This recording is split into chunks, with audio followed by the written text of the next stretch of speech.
All right. Oh, I'm live? Okay, good. Sorry. Mm. How's it going, everybody? Welcome, welcome. This is yours truly, Rama Screen, covering movies, TV, and entertainment.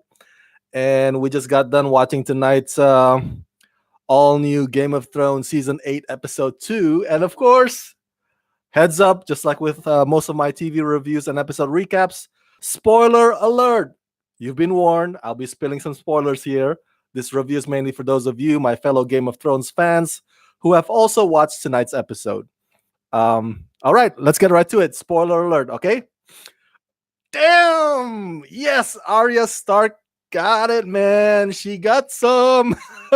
She got the D. I know, I'm juvenile. I know, my mind's in the gutter. Carlos Alfonso Ortiz is here. What up, brother? Did you watch the episode? Holy crap. Arya Stark got her cherry pop. Hey, you know what? Good for her. Congratulations, Arya. I mean, come on. I know that uh, about to die or about to fight White Walkers and dying is the easiest reason to get some. When you tell a woman you like, or or a man you like, and like, hey, we're gonna die soon. We're not gonna uh, last long on this earth in a few hours, so might as well have sex. that they're probably gonna be thinking like, yeah, I guess so. Might as well too. You'll do, even if you're not their taste, or vice versa. It is the easiest way to pull out that, hey, let's have sex card. Hey, we're gonna die.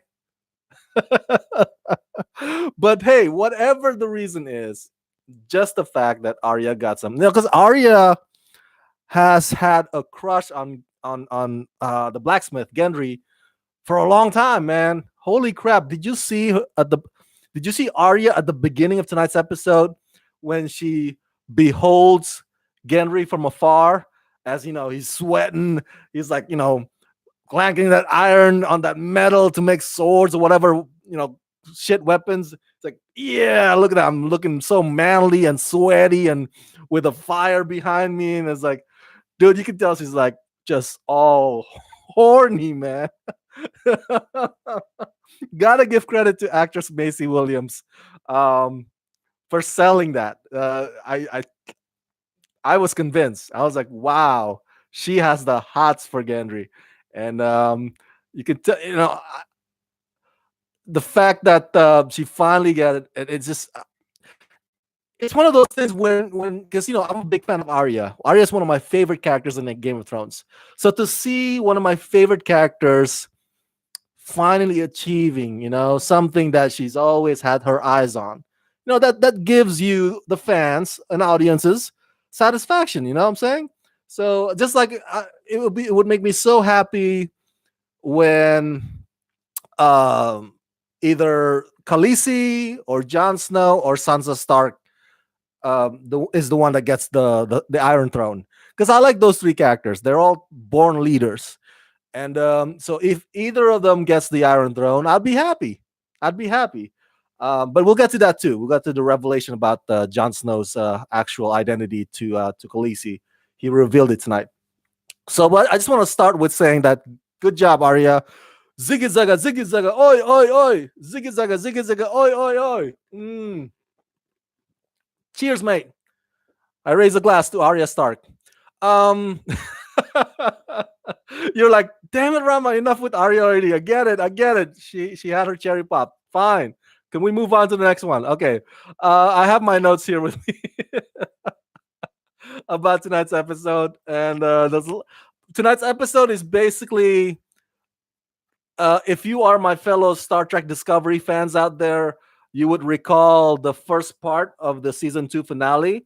It's like a goodbye tour, you know.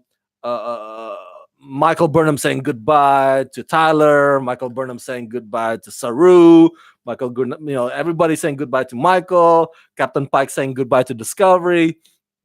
That's what tonight's episode basically is for Game of Thrones. It's not necessarily goodbye tour, but it's like a moment of everybody, you know, finally realizing, it finally sinks in or dawns on them. Holy crap, this is it. This is it. We could die in a few hours in this battle.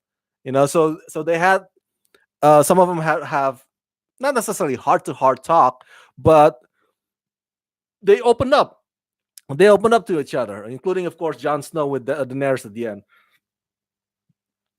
And so Arya opens up about her feelings towards Gendry in a very straightforward way. Who else? There's that sitting around the fireplace that's going on. Um, I mean, like, if somebody just has a guitar, that's it. That's a very perfect kumbaya right there. I mean, somebody even busts out a singing.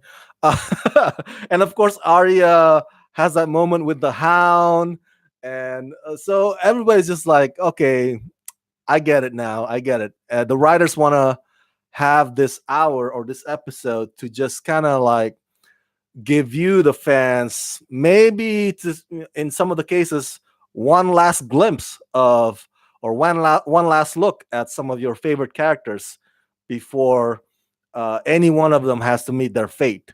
So it's a good thing. It's a good thing, right? And that thing, that whole sitting around the fireplace thing, I tweeted like, that reminds me of my camping experiences, around the fireplace, and somebody, would sing with their guitar on. And I don't know, man. I'm not a big fan of camping. I'm not an outdoors guy. So, but I like at least that whole setup, where at one point, um, uh, Tormund Giantsbane, there you go, that's his name. I'm blanking out. Tormund Giantsbane shows up at that fireplace, and to try to persuade, I guess you could say persuade, Brienne of Tarth to have sex with him. Giantsbane is not a very smooth fella, and he doesn't. His mistake tonight was he didn't do it the way Arya Stark did it. Arya Stark was she just went for it, right? In a very like, hey, this could be our last night. I want to know what it's like to have sex, and bam, that's it. Freaking Giant's been dances around and walks on eggshells. He has this he has this cheesy sayings, like he's like a high school kid, doesn't really know how to express. Like, what did he say? Oh, he said, okay, so there's this discussion about knighthood, and he says, I'm no king, but if I were, I'd knight you 10 times over. Oh, come on, that's too cheesy, John's Bane, come on. What's with the line? Does anybody ever fall for that line, really? That said, though, Tormund Giantsbane's story about the giant's milk and sucking on tits thing, that gets me cracking up. Now that can make anybody laugh, but it would not drop Brienne of Tarth's panties. So sorry, Giantsbane, that still doesn't work. That story, that line, you really gotta really got to work on your game, man. You really got to work on your game. If you really, really want Brienne of Tarth, that's not the way to do it. Okay. Maybe have a sword fight with her. Maybe that's the one that can turn her on. And that scene, of course, ends with Jaime Lannister giving knighthood to Brienne of Tarth. That's nice, right? That's sweet. So it's like the writers are saying, okay, this is a final season. We only have 6 episodes to play with. Why not we just give the fans what they want? Give us what we want to see, right? So let's knight Brienne of Tarth. Let's de-virginize Arya. Uh, let's bring out this nice newly reformed Jaime. I mean, freaking Jaime Lannister and Bran Stark. They don't even have. I mean, everything's like bridge under the water, man. Water under the bridge under the water. What the hell? Water under the bridge. Like I like this newly reformed Jaime. He's not a dick. He's not insulting Brienne of Tarth. I like it. It's kind of weird to get used to it, but I think I like it. I'm not hating on it. After like 7 seasons of Jamie Lannister going through evolution of his character from being a dick to you know less dickies, if you will. Now with this Jamie really full on, hey, I will fight alongside you because we have a common enemy and I want to fight for the living. I like this Jamie. I think that's my verdict on him.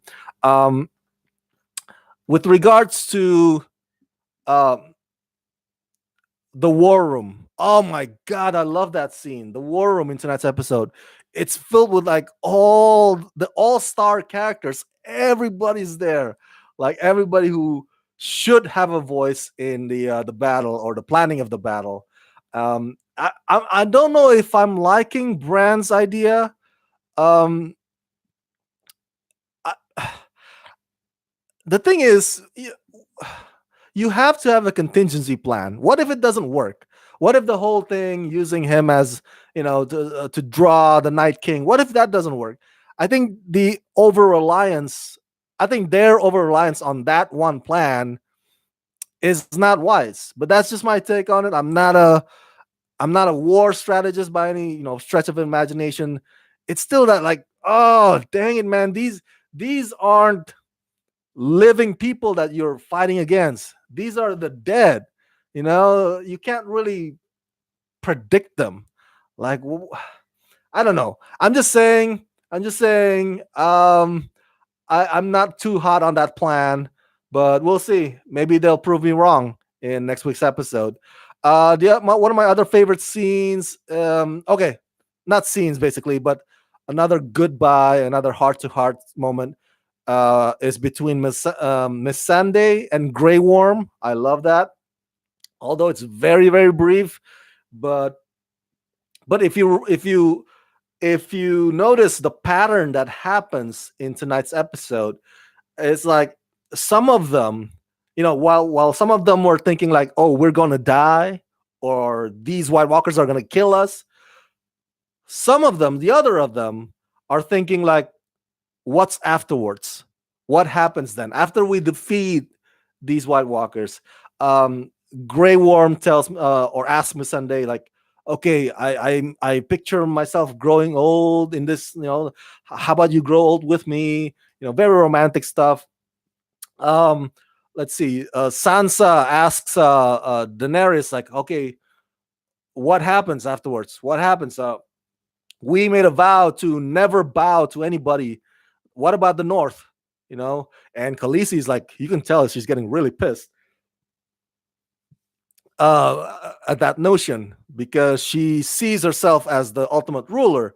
But then again, you can argue that that's hypocritical of her because I thought her principle is about, hey, I'm not gonna enslave you. You are not slaves. You are free. I thought that was her thing. Correct me if I'm wrong.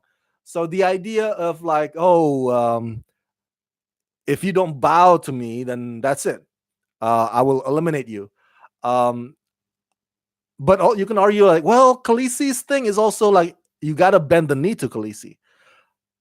It's just so complicated. Like you gotta which is which. You want people to be free, or you want people to, you know, uh, uh, be ruled over by you. So which is which? Which is which, Khaleesi? So I think we need to be. We need to get a clearer view on that. The other thing also. Oh, Bran Stark tells Jamie Lannister, "What if there's no afterwards?" Yikes! What if there's no afterwards? So the afterwards thing, that's the one that keeps coming up in tonight's episode. And my response to that is like, well, if you wanna have an afterwards, um, why don't you give us season 9? Come on, Game of Thrones writers and producers. Nobody wants a prequel. Why are you making a prequel? Give us season 9.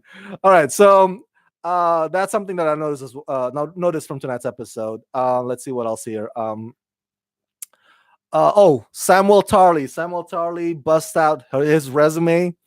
He listed his like, you know, all best record, right? I was the first one to slay the White Walker. I did this, I did that, I did this.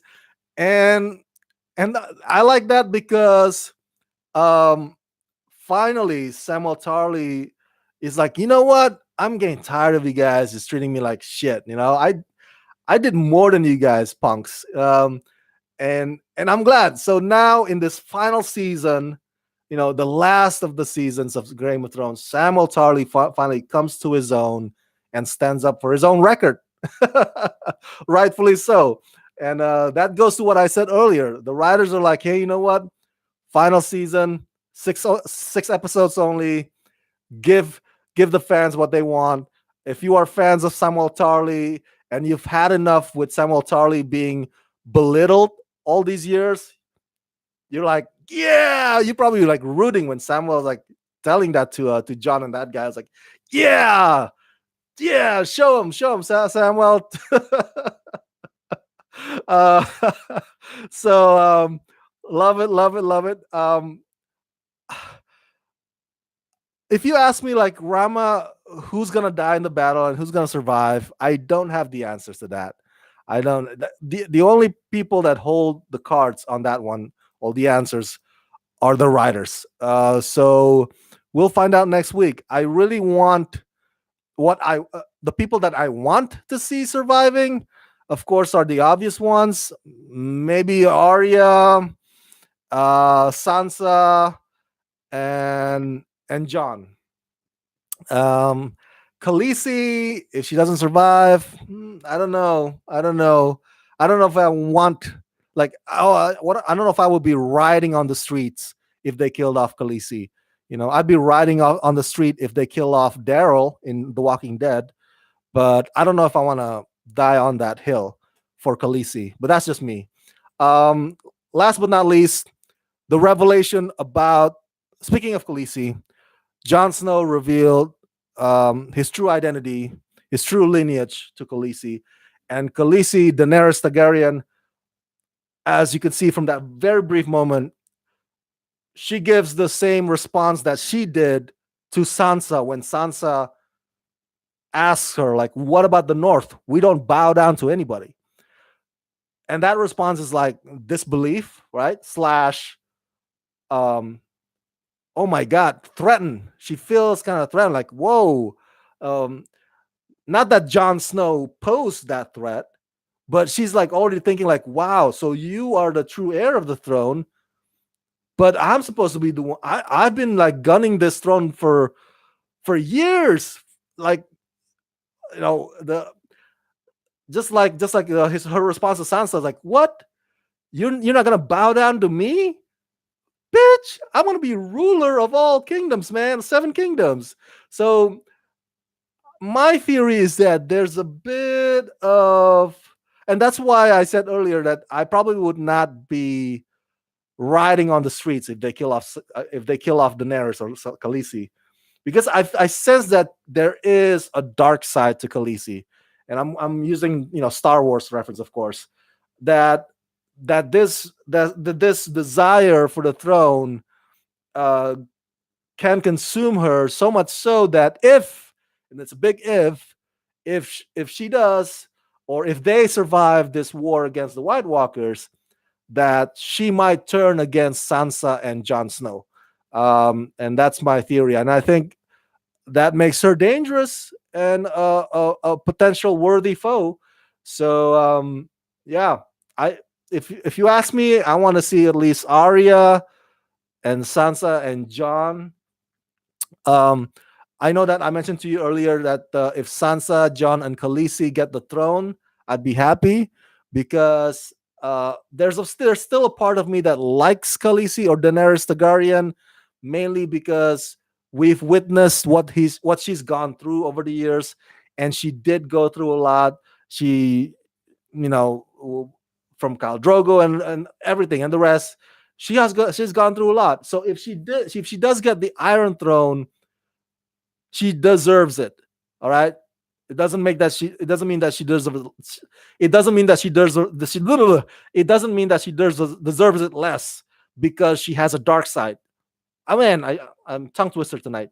It doesn't mean that she deserves it less because she has a dark side. She deserves that throne. Because of the shit that she gone through over the years. So I'll be like, yes, yes, you go, girl. But having said that, she could be dangerous to the existence of Jon Snow and Sansa Stark.